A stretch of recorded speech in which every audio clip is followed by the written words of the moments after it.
করার সাথে জেহব নিজের কোলবালিশটাকে জড়িয়ে ধরে ঘুমিয়েছিল। হঠাৎ তার স্বপ্নের মাঝখানে কে যেন এক বালতি পানি ঢেলে দিল। জেহব থতমত খেয়ে তাড়াতাড়ি বিছানা ছেড়ে উঠে বসলো।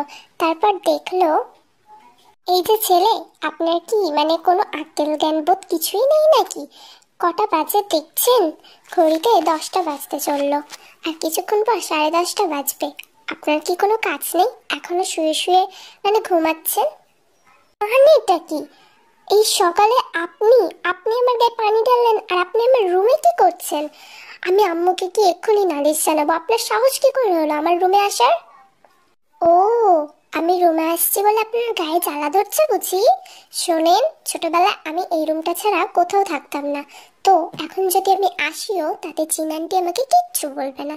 অ্যান্ড বাই দ্য ওয়ে, চিনান্টি এটুকু কাজের জন্য আমাকে বকবে না, কারণ আমি তো একটা ভালো কাজ করছি, তাই না?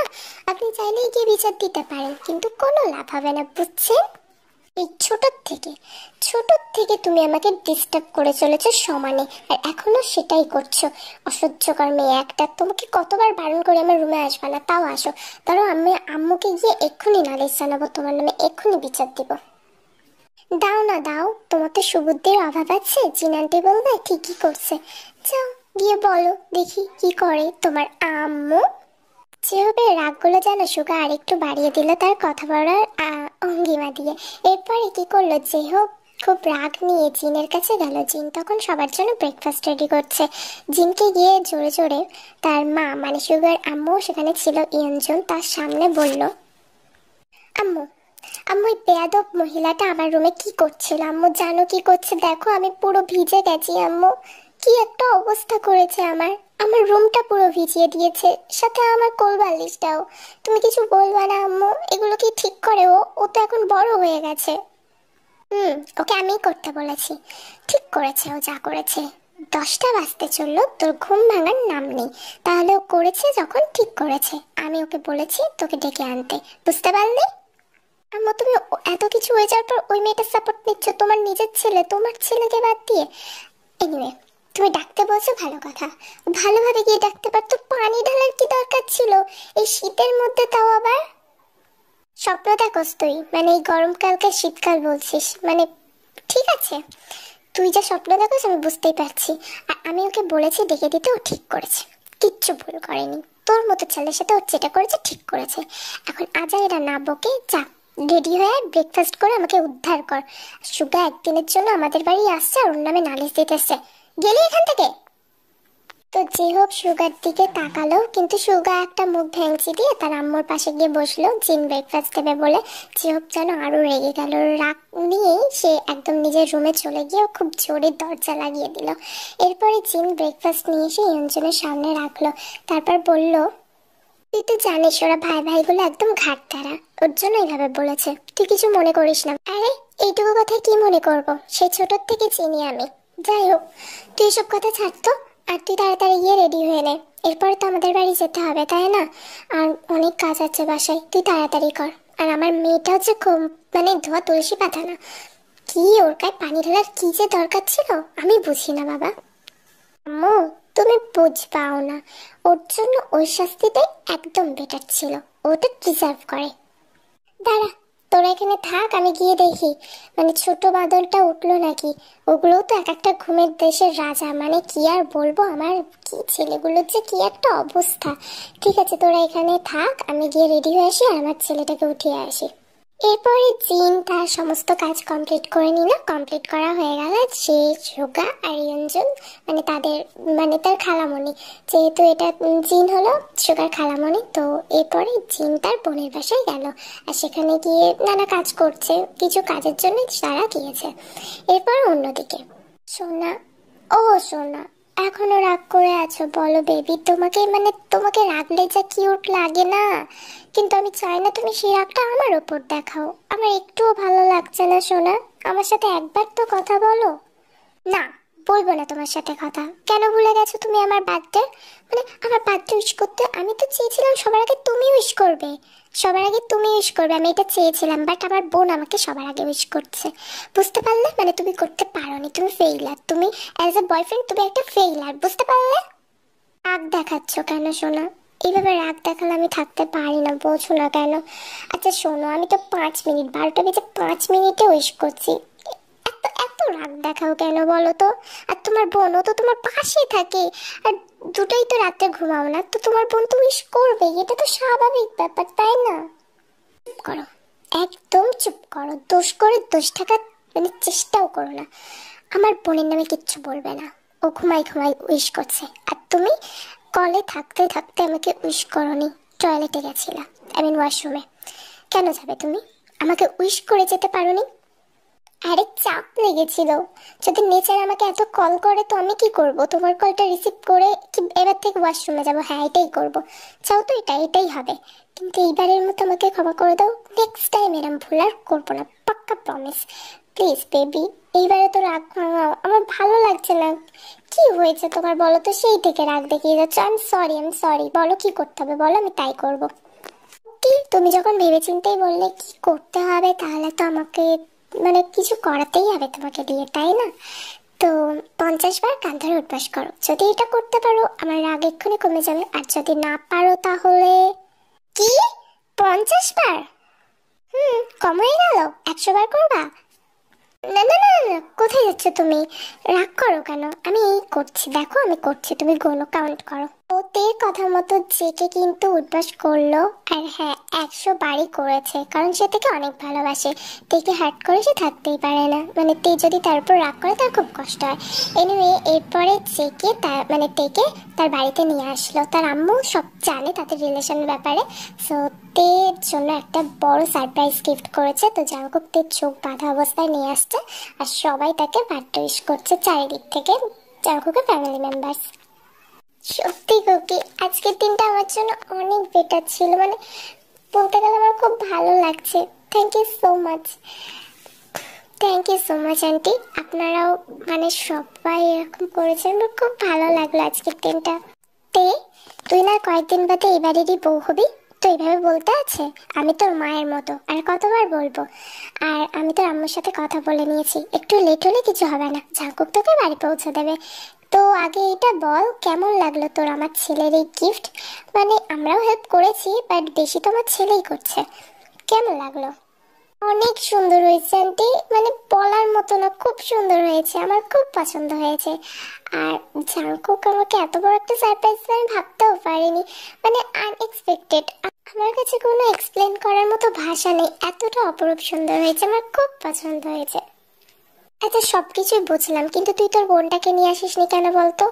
মানে মেয়েটাকে অনেকদিন হলো তো দেখিনি, ও আসেনি কেন? আরে ও আসতো, বাট ওর একটু এক্সাম ছিল তো, মানে বিজি হয়ে গেছে কলেজের চাপে, নাহলে আমি ওকে নিয়েই আসতাম। আর আমি কি জানতাম? তোমার ছেলে তো আমাকে কিছুই বলেনি, এত বড় সারপ্রাইজ প্ল্যান করেছে।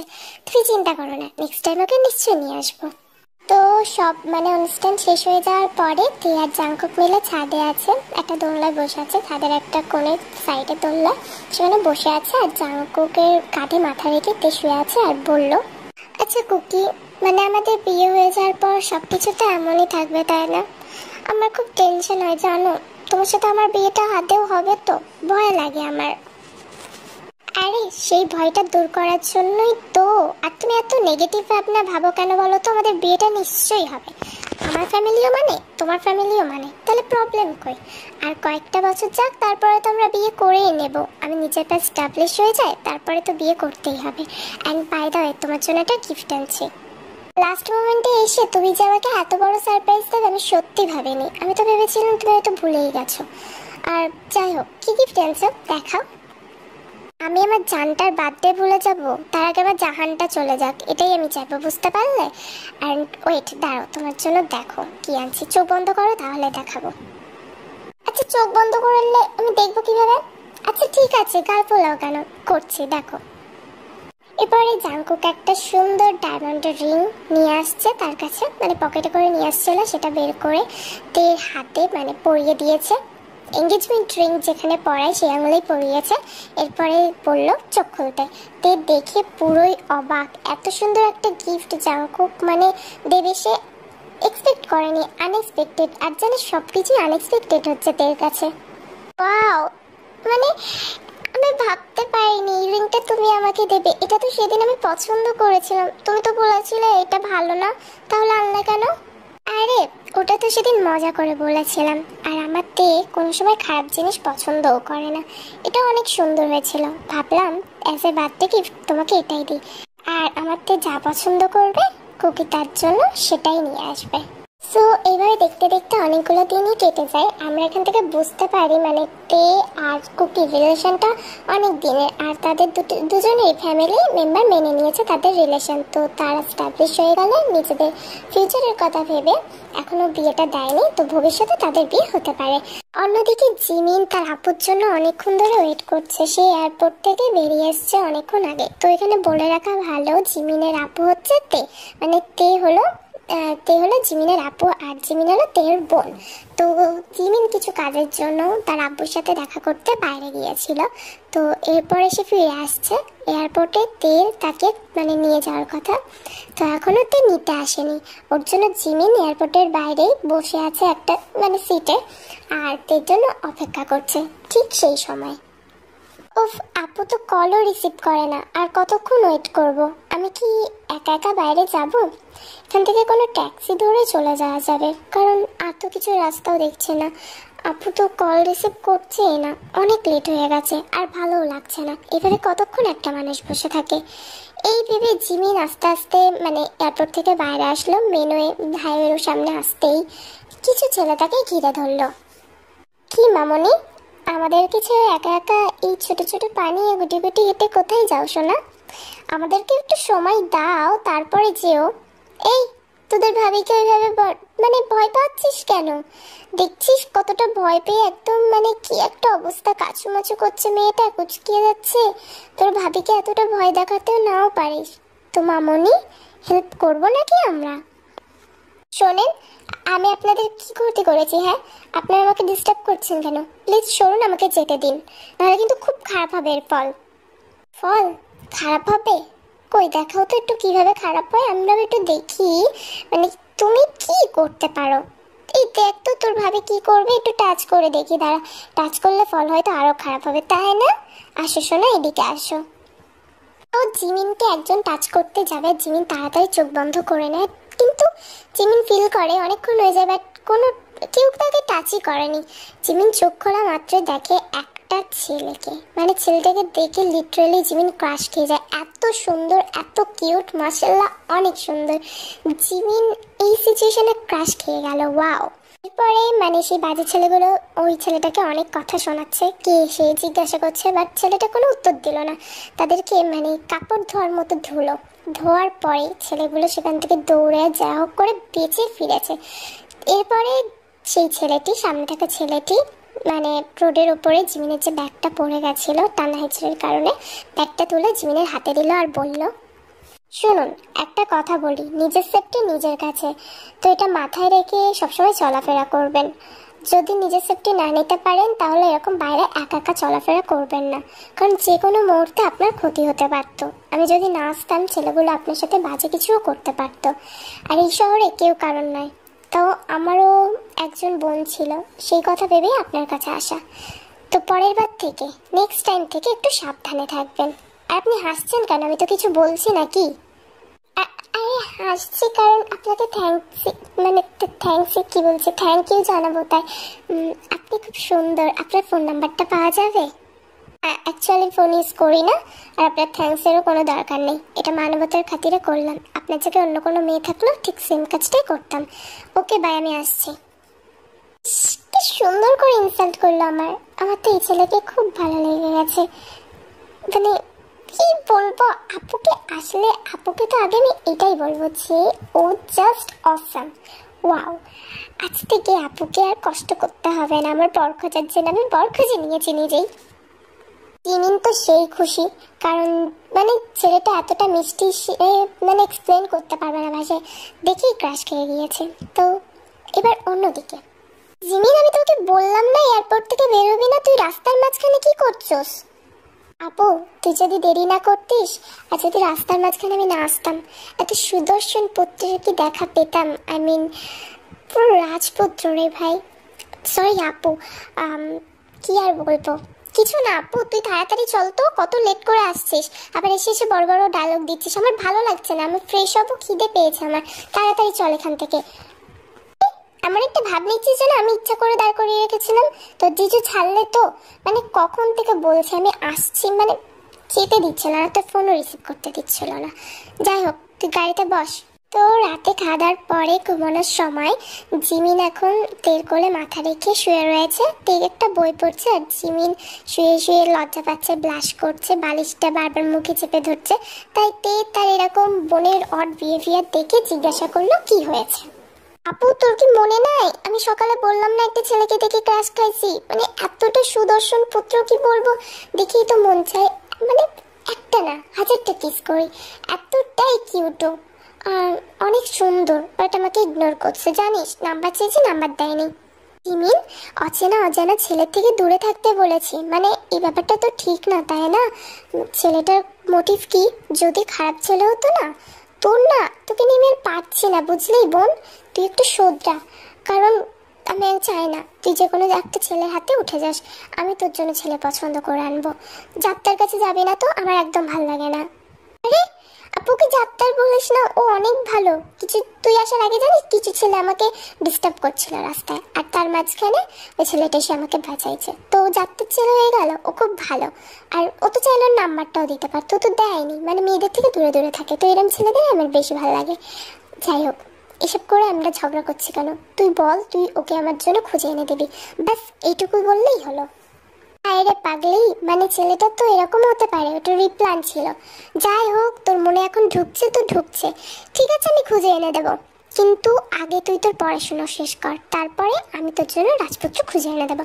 এখন ঘুমিয়ে পড়তো, অনেক রাত হয়ে গেছে, জার্নি করে আসছিস, একটু রেস্ট নে। আপু ঘুম তো পরেও হবে, আমার মানে আমার দুলাভাইয়ের ব্যাপারে কিছু বল আমাকে, আমি তো তোকে সব বলে দিলাম। কি আর বলবো ওর ব্যাপারে নতুন করে, তুই তো সবই জানিস, ও খুব ডিসেন্ট, ভালো, কেয়ারিং অ্যান্ড একটা সুইট বয়ফ্রেন্ড। আমারও সফট রোম্যান্স পছন্দ, ওরও সফট রোম্যান্স, আর ও গ্রিন ফ্ল্যাগ বুঝলি না, গ্রিন কার্পেট না, গ্রিন ফরেস্ট, সব কিছু মিলিয়ে ও। আর কিছুদিন পরে আমি তোকে ওর সাথে মিট করিয়ে দেবো, শালিকা আর দোলা ভাইয়ের দেখা না হলে চলে। এখন ঘুমা, অনেক কথা হয়েছে, আর আমি কিছু শুনতে চাই না। কি হলো, ঘুমা।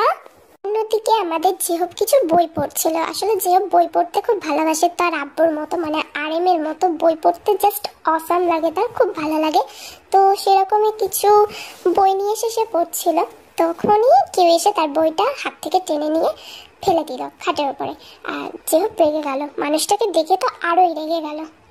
জন্যই তো বলি জিন আন্টির এত কষ্ট কেন, মানে এত রাতে আপনি বই পড়েন আর সকালে মোষের মতো ঘুমান বস বস করে, কেন আপনার কি সকালে পড়া যায় না? এত রাত হয়ে গেছে, 12টা বাজতে চললো, সরি 12:30 বাজতে চললো, আপনি কি ঘুমাবেন না? কতবার বলেছি আমার রুমে আসলে নক করে আসতে, মানে তুমি একটা মেয়ে, এটা আমার মনে হয় না কোনো সময় আমি তোমাকে দেখি না একটু ভালোভাবে কথা বলতে, সবসময় খাই খাই করতে থাকো, আর আমায় যা ইচ্ছে তাই করবো, তুমি আমার রুমে আসো কেন বুঝি না, দাঁড়াও কাল থেকে লক করে বসবো। শোনেন, আপনার ব্যাপারে ভাবার অধিকার আমার আছে, বুঝতে পারলেন, অধিকার আমার আছে, আপনি ভুলভাল কাজগুলো করবেন সেগুলোর জন্য আমাকে শাসন করতেই হবে। ও বাবা, অধিকার অধিকার ফলাতে আসছেন, মানে কিসের অধিকার একটু শুনি, বলেন তো কিসের অধিকার আছে? অ্যান্ড বাই দ্য ওয়ে, আমার সাথে ভদ্রভাবে কথা বলবা বুঝলে সুগা, আমি যদি মানে রেগে যাই না, দেখবে তুমি আমি কি করব তখন তোমাকে। বাবা কি ভাবছেন, আমি তো অনেক ভয় পেয়ে গেছি, এটা বলবো? আমি একদমই ভয় পাইনি, তোকে আমি ভয় পাই না, জাস্ট ভয় পাই না। বইটা আমি নিয়ে যাচ্ছি, চুপচাপ ঘুমাবি তুই এখন, আমি তোর কোনো কথা শুনতে চাই না, বুঝতে পারলি? অসভ্য একটা পোলা, ঘুমা। তো এটা কি ছিল? খুব ভালোই ছিল, যা ছিল ঠিকই করছে, রাত জেগে জেগে মানে বই পড়বে, আমরা তো তাও ফোন দেখি, যেহেতু বই পড়ছে তাই না। যাই হোক, সুগা কিন্তু বইটা নিয়ে চলে গেল, আর যে হোক মানে কি করবে বেচারা মেয়ে, তাও মারতেও পারবে না, কিছুই তো করতেও পারবে না, তো চুপচাপ ঘুমিয়ে পড়তে হলো তাকে। অন্যদিকে জিনার আরএম, আচ্ছা দেখ না, তোকে একটা কথা বলার ছিল, জানি এই সম্পর্কটা মানে আমিও কোনোদিনও চাইনি যে আমাদের আত্মীয়দের মধ্যে সম্পর্ক হোক, বাট তিনজন কি করবো, এখন পছন্দ হয়ে গেলে তো আর আমাদের কিছু করার নেই। আর কিছু বলো না ইয়ঞ্জনকে প্লিজ। আসলে দেখো শালিকা, তোমার মানে বোন বলতে লজ্জা পাচ্ছে, তোমার আপু আমি চাই আমার সুগা মামুনি আমাদের বাড়ির বৌমা হয়ে আসুক, কারণ সুগাকে আমার অনেক পছন্দ। যেমন মিষ্টি মেয়ে তেমন তার ব্যবহার, আর পড়াশোনাও অনেক ভালো। এখন তো জবও করছে, আমাদের জেহবের মতো বেকার না। যাই হোক, যেহেতু বেকার না, এটা তো মজা করে বললাম। তুমি একটু ভেবে দেখো, মানে তোমার বোন চাই তার মেয়েটা সারা জীবন তার কাছেই থাকুক, তার আরেক মেয়ে হয়ে আসুক, জেহবের বৌমা বানাতে চাই। এখন তুমি যেটা বলবা সেটাই হবে। আরে এটা তো অনেক খুশির খবর, আমি তো খুশি হয়েছি, কিন্তু সুগার মতামতটাও তো জানা দরকার।